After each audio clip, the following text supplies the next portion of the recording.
मैं तमाम जंगल में अपनी गायकी से, अपनी रागड़ी से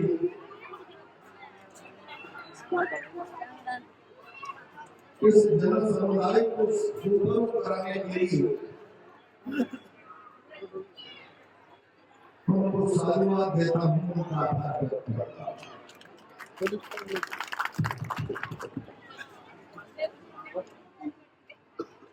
मैं जब आया था तो आते ही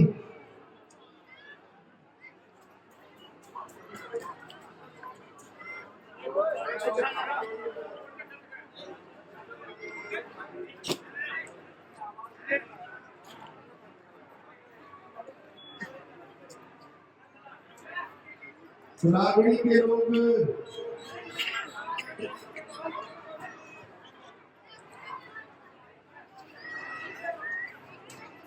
नरेश मेरा को लेकर कुछ गायन कर रहे थे, मैं ठीक से सुन नहीं समझ पाया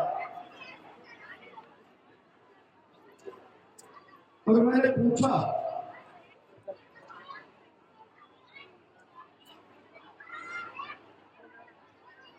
कि मेरे आने से पहले कन्हैया दंगल में किस किस को गाया गया। रानी पद्मिनी को, पद्मावती को गाया गया, शिव पार्वती माता सीता को गाया गया।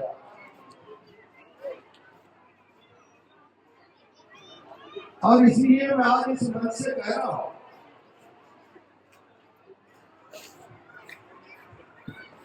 यह हमारी मजबूत सांस्कृतिक विरासत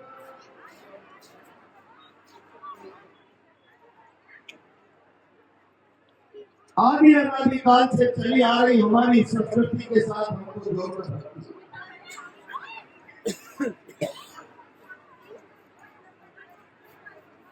इतिहास में किस प्रकार की घटनाएं कारित हुई। मेरे पिताजी ने ना ये शेयर्स में भी इन्वेस्टमेंट किया। पीएसएस को फोन लगाओ। पीएसएस ये आपके फिजिकल शेयर्स को डिजिटल करते हैं। पीएसएस फिजिकल शेयर सॉल्यूशन, जैसा नाम वैसा काम। हम 24 को जयपुर में बैठेंगे, आगे क्या होगा मैं कह रहा हूँ। परसों तो मैं अकेला ही, मैंने कहा कुछ भैया और सर्व समाज के, मीना समाज के कुछ वरिष्ठों को, कुछ प्रमुखों को क्या उनको लगता है एक नौजवान की राजनीतिक हत्या का ये षड्यंत्र सरकार में कुछ काम। और मैं कभी कभी गाँव में जाता हूँ, सोते रहो अगर तुमने सोने का तय कर लिया तो फिर मेरा एक काम तुम कर दो। 25 साल विद्यार्थी राजनीति से चलकर खड़ा हुआ, 25-30 साल का नरेश संघर्षों में लड़ते लड़ते बीचों बार जनता की आवाज बनकर झेल गया नरेश। ये 2 महीने में अगर नहीं छूटा तो सजा कराकर भजनलाल की सरकार उसका जीवन तो खत्म कर देगी, लेकिन अगले 2 महीने में तुम सारे लोग मुझे एक नया नरेश देकर बता दो। अगर नहीं दे सकते हो तो नरेश को बचाना होगा, नरेश को बचाने के लिए लड़ना होगा। बस अगर धर्म जिंदा है तो धर्म नारों में नहीं, धर्म गीतों में नहीं, धर्म झगड़ों में नहीं, धर्म जीवन में, आचार में, विचार में, संस्कार में, धर्म शक्ति में, धर्म न्याय के विरोध में, जीवन मूल्यों में दिखना चाहिए। आज ये देखवा लोगों से कहते हुए जब जंग का ऐलान हो तो आएंगे सच्चे पर। अपनी बात को विराम देता हूँ। प्रयास किया और इतना कुछ नौजवान बच्चे संग्रामता में उस विचार को, उस भाव को समर्थन देने के लिए, उस भजन मंडली का आनंद लेने के लिए चले गए तो लाठियों का शिकार मात्र नहीं हुए, 60 बच्चों को जेल में डाल दिया गया, उनकी संपत्ति को, मोटरसाइकिलों को जला दिया गया। मैंने आजादी के बाद मेरी इतनी उम्र में कभी इस प्रकार की घटना नहीं हुई। मैंने सुना तो पक्षों में झगड़ा हो गया, खून खराबा हो गया, एक दूसरे की संपत्ति का नुकसान कर दिया, लेकिन मैंने ये नहीं सुना शासन के नुमाइंदे आएंगे, जनता पर हमला करेंगे और जनता की संपत्ति को चला देंगे। 80 मोटरसाइकिल और कम से कम 12 कारें छिपे चला देंगे। करोड़ों रुपए की जनता की संपत्ति का नुकसान, घरों में घुस कर टेलीविजन तोड़े गए, सोफे उखाड़ कर फेंक दिए गए। जनता की संपत्ति का अधिकार नुकसान करने का अधिकार भजनलाल की सरकार ने, पुलिस और प्रशासन को किसने दिया? और अगर ये भजनलाल जी की सरकार में अत्याचार नहीं है तो फिर आओ प्रेस कॉन्फ्रेंस लेकर कहो मुख्यमंत्री जी, भारतीय जनता पार्टी के अध्यक्ष मदन जी, भारतीय जनता पार्टी के अध्यक्ष जेपी नड्डा जी, पत्रकार वार्ता लेकर कहो आदिवासियों के साथ हमारी पुलिस ने जो कुछ किया है वो अत्याचार नहीं आता। तो मैं देशवा से कहना चाहता हूँ, हम अपने आंदोलन को वापस ले लेंगे। प्रहलाद गुर्जर आंदोलन नहीं चला, प्रहलाद गुर्जर अत्याचार के खिलाफ बोल रहा है। अत्याचार करने वाला एक गुनाहगार नहीं, अत्याचार सहन करने वाला भी गुनाहगार है। मैं भी गुनाहगारों की श्रृंखला में नहीं आ जाऊं, इसलिए जुल्म के खिलाफ आपकी आवाज के साथ अपनी आवाज मिलाने का प्रयास कर रहा हूँ। ये सरकार आदिवासी विरोधी सरकार है, ये सरकार दलित विरोधी सरकार है। भारत की पार्लियामेंट में अमित शाह जी बड़े अंदाज में भाषण करे, अम्बेडकर अम्बेडकर अम्बेडकर, जिसने भारत को एक कानून की व्यवस्था का प्राप्त दिया, जीने का अधिकार दिया और लड़ाई को उस मुकाम तक पहुंचा कर कानून की किताब तैयार की। अब तक की भारत की व्यवस्था दो भागों में बटी हुई है। कुछ लोग वो है जो चाहे मर्जी वो कर सकते हैं और कुछ लोग वो है जो करना चाहे वो भी नहीं कर सकते। ये मुल्क में नहीं चलेगा। ये व्यवस्था देने वाले अम्बेडकर के बारे में भारत के गृह मंत्री अम्बेडकर अम्बेडकर करना फैशन हो गया। ये केवल साधारण शब्द नहीं है, ये उनकी भारत के दलितों के विरोध की मानसिकता है, दलित की आवाज को दबाने की मानसिकता है और यही काम भजनलाल की सरकार कर रही है।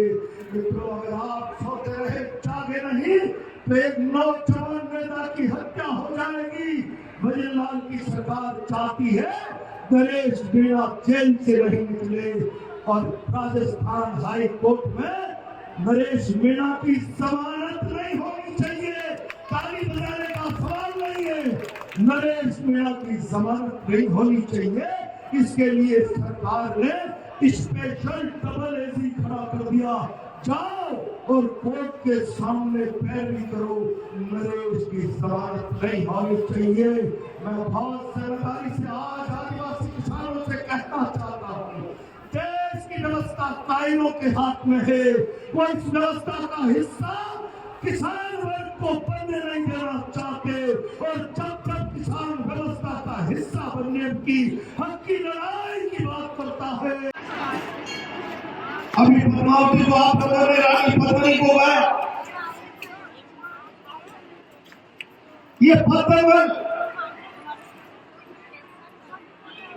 हमारे मन में धर्म के प्रति विश्वास और आस्था पैदा करता है। ये चित्तौड़ की रानी पद्मनी को गाया गया, उस चित्तौड़ के सिंहासन पर लिखो, जो के धर्म को कई राखे करता, धर्म से जोड़ने वाली रागनी करे या पत्थर में गाने वालों को कहना था, जो धर्म के प्रति दृढ़ रहता करता और स्वयं उसकी रक्षा करता और धर्म के प्रति दृढ़ता की स्फूर्ता। पद्मिनी ने चौहर करके अपना जीवन समाप्त कर लिया, अपना सतीत्व भंग नहीं होने दिया। ये संसार जब तक रहेगा, युग युगांतर तक रहेगा। अपने सतीत्व की धर्म की रक्षा के खातिर अपने प्राणों की आहुति अग्नि में देने वाली पत्नी को गाता है। यह इतिहास की घटना, माता सीता का जीवन चरित्र, भगवान राम का जीवन चरित्र,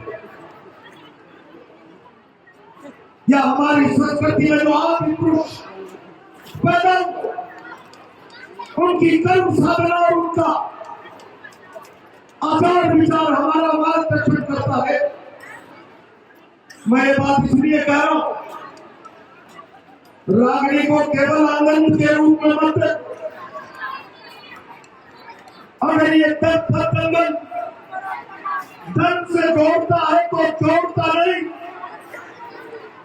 इस आनंद की अनुभूति के साथ अपने मन में धर्म की ज्योति जलाता, और जिसके मन में धर्म की ज्योति जलती वो अधर्म के सामने घुटने नहीं टेकता। जिसके मन में धर्म की ज्योति जलती है वो अधर्म और अन्याय को स्वीकार नहीं कर सकता। और इसलिए मैं आज कहना चाहता हूं, मेरी आंखों में आंसू आ गए। एक नन्हा सा बालक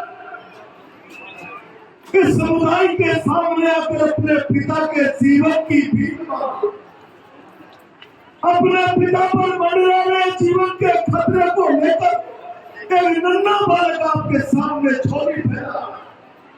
मैं राजनीति की बात नहीं करता। अगर सम्राटता अन्याय है, सम्राटता की घटना जुल्म की पराकाष्ठा है, और जुल्म करना धर्म है तो मुझे कुछ नहीं कर।